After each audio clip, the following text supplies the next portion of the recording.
Hello everyone. Today I'm making a video about the valve cover gaskets on a 2008 Chevy Malibu, the 3.6 liter, because I haven't really found any videos detailing this information on YouTube. So if this helps you out, hope it does. Use it to the best of your ability. I'm kind of winging it too here, so I'll just show you kind of everything that I'll do. I already started, and then I remembered I should make this video. But I removed the air intake. It goes around here like this. It was just a clamp there and a clamp there that I used this 5/16 bit on to get it off. That was easy. Next, I'm looking at the air intake manifold. I'm trying to see, there's a bolt here to get these lines out of the way, and then I think there's 5 or 6 bolts holding it on. 1, 2, 3, 4, 5, 6, and those are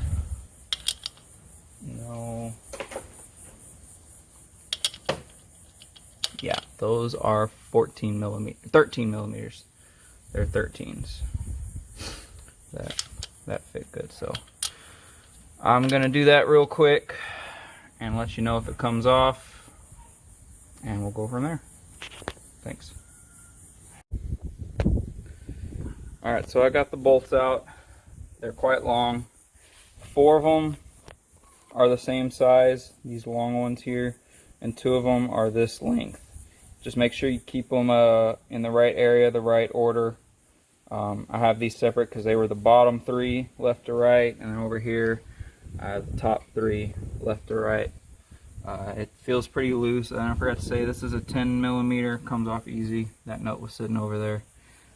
Looks like we need to remove this connector and this one here, and we'll give it a tug, see what it does. Okay, there's a couple more things. Shouldn't have known it was gonna be that easy. That fastener there. Get the coolant tube overflow out of the way, and then over here it looks like this needs to come out, and then this vacuum hose here needs to come out as well. So after that, we'll give it a shot. Okay, I just about had it out, and then I realized I needed to take these hoses out. This one is pretty simple. Right here, let me just kind of pry it back with a screwdriver. Be careful of the O-ring, and that one comes right out. This one, get a screwdriver. You look, there's a little tab here. Get a screwdriver right under it when it's on like that, and it'll go out like that, and then you can push, and it should come off. And then like I said, I don't know if I said before, there's a fastener here that goes in back here that needs to come off. This electrical connector came off of here, but I think that's it. Let me do the magic here on camera. Okay, if I'm correct, this should come right out. Yes, that is everything for the intake manifold. Let me get that set to the side. Then we'll go over where to move all the wiring and what wiring to remove to get to the bolts for the valve cover gasket. Okay, I got it off. Got the intake manifold off. Now I'm just gonna kind of start here and work my way around with what I see so far. I'm not gonna take the coil packs out yet. I don't want to get them dirty. The best I can do is unplug them and get the lines out of the way. There's some clips underneath here. There's a, let's see here, no, that's just stiff. Let's see here. Probably unplug the mass airflow sensor, get that wiring harness out of the way. Power steering reservoir, it's not in the way for the front valve cover, but it's definitely in the way for the back one. So I'll have to see what to do there. Yeah, I'll have to check on that in a little bit. But first I'll start with the front one. Excuse me. We'll start with the front one and go from there. I might spray some brake clean on it too, just kind of clean it up because it's pretty dirty. Okay, here's what I've done. Gone through, I've loosened the clips underneath here. You don't need to fully take those out. There's just a little clip underneath for this plastic piece, and that should be enough room to get it out of the way for you. I recommend unplugging your mass airflow sensor just to get a little bit more room. Then coming around, you can see I took off the electrical for the fuel injectors. The fuel rail is still there. The electrical connectors are right here. They're not too hard. Just take a little screwdriver and pry these up, and then push in this little gray tab and pull. It's not too bad. And by the looks of it, that gives you enough clearance for all your bolts now for the front one. Ooh, the back one's gonna be a bear, but that's what we're here for. Let's get to it. Okay, so after much debate, I wouldn't call it debate, but discussion with the owner of the vehicle, since they said there's no apparent current leaks on the gasket for the back valve cover, they just want to leave it because it's going to be too much of a hassle. And I agree with them, but it's my time, so that's why I agree.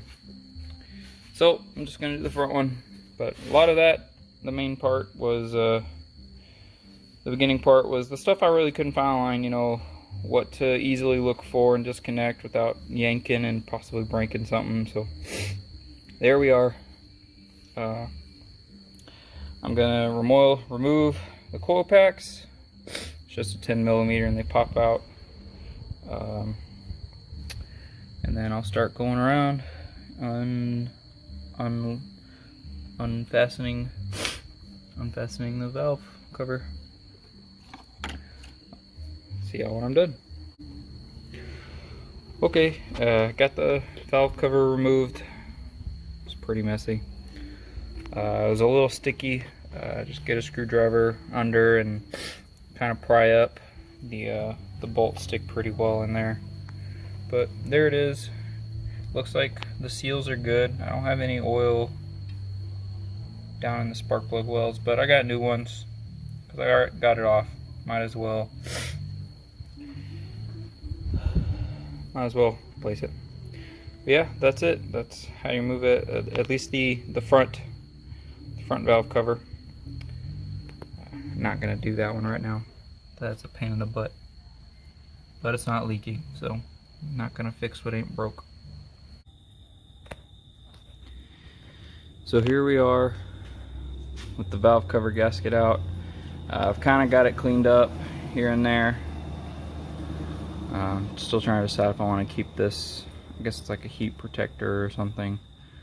But I rinsed it down with a bunch of brake clean just to clean it up. And then underneath, it's pretty clean up. I got the spark plug seals out. I'm replacing these. These are rock hard. I'm trying my hardest to push those, and they're obviously not pliable, so they're getting replaced as preventative since I have everything out. And then I dropped it as I was showing y'all, but there's the other two. I kind of cracked this one as I got it out, but I got a new one. And then this gasket, valve cover gasket, was not as easy to get out as I thought it would. It was pretty in there.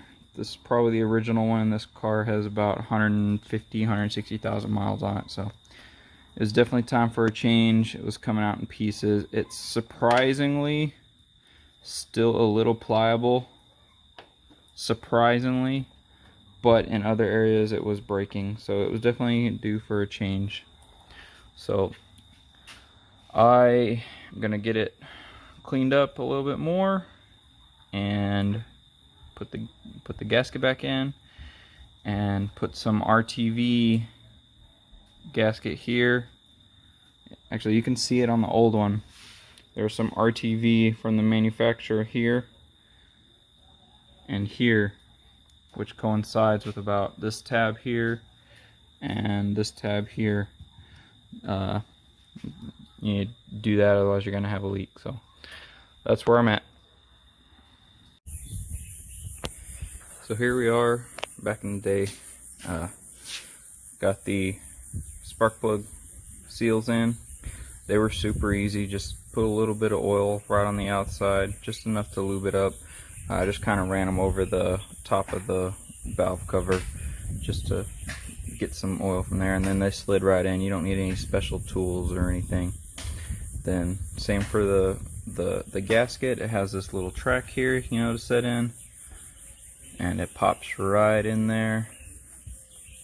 And now what I'm gonna do, right here and right here, that's where the factory RTV was, just to seal it, and I will get that done. I'm gonna come over to the engine. You can see the mating surface is nice and clean. If you have any debris, and there was RTV here and here residual, so just make sure you take a little razor blade or a plastic scraper or something. Nothing, do not use a screwdriver. You could gouge it and it'll cause an oil leak, and all this was for nothing. But yeah, there and there, that's where the RTV is going to sit. And I'm going to do that now, and I'll show you all the finished product. Okay, we got the valve cover and valve cover gasket in place. It's seated in nicely. We got the bolts in place. The torque sequence, in case you're wondering: 1, 2, 3, 4, 5, 6, 7, 8, 9, 10, 11, 12, and 13. And these all get torqued to 89 inch-pounds. And most people want to have a torque wrench that low, so just use a 1/4 inch ratchet and tighten it down.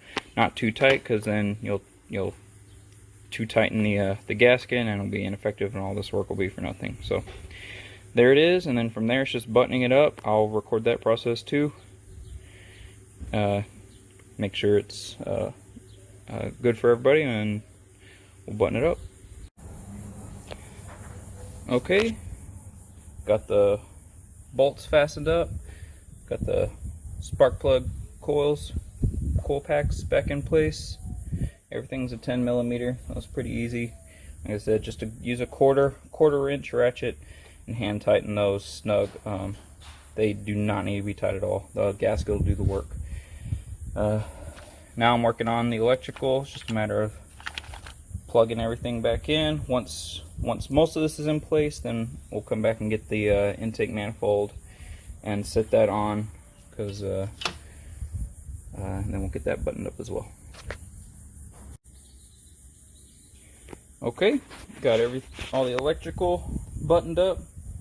Got the coil pack plugs back in. Got everything back in over here. Got this connector in place. I ended up undoing this earlier to kind of give this a little bit more, this wire harness a little bit more movement. Got that back in, this clip back in, and the fuel rail back in, because I needed to move this earlier, so that's all back in there. And then the intake manifold gaskets are back in place as well. So I believe we're ready for the next step. I'll get it in, and then show you all the next step.